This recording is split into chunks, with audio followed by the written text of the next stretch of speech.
In the heart of Edo State, Nigeria, a story from the 1990s still sends chills through those brave enough to remember. It's a story of a cursed sculpture, born out of tragedy, betrayal, and dark magic, a statue that wept blood and haunted a church for decades. But what truth lies behind this eerie legend? And what secret did it hold that made even the bravest tremble?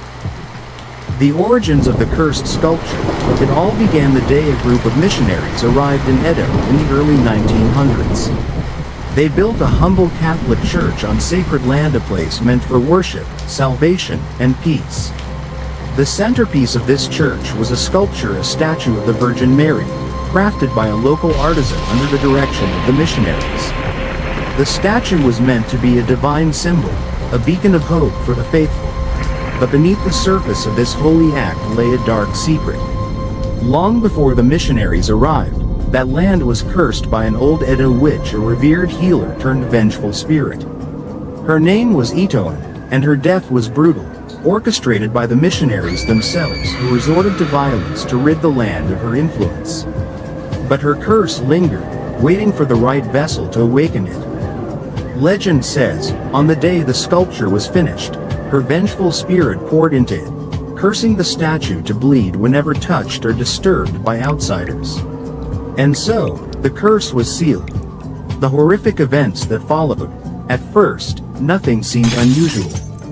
But as years passed, strange things began happening. Parishioners reported hearing whispers in the dead of night, feeling a cold presence in the dark corners of the church. Then, the blood started to appear, crimson tears streaming down the marble face of the Virgin Mary. It wasn't paint, nor the trickery of vandalism, it was real blood. A chilling reminder that the curse was alive, pulsing with vengeance. And every time the blood appeared, terrible events followed. Unexplained illnesses, accidents, even deaths among those who dared to disrespect the sacred site. The night of the curse. The day the blood flowed.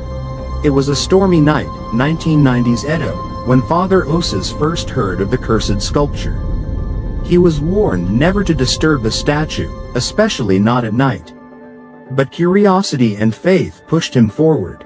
As he approached, the atmosphere grew thick and oppressive. Suddenly, the statue's eyes flickered to life. Crimson tears poured down her face as if she had been crying for centuries. Father Osa's froze, heart pounding.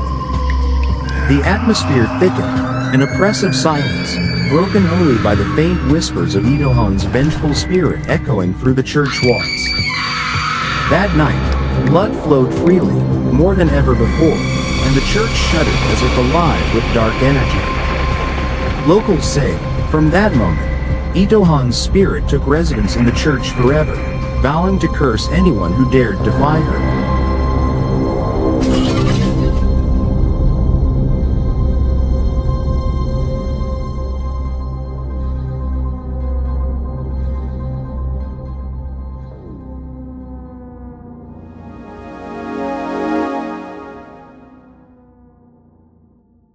Subscribe to my channel.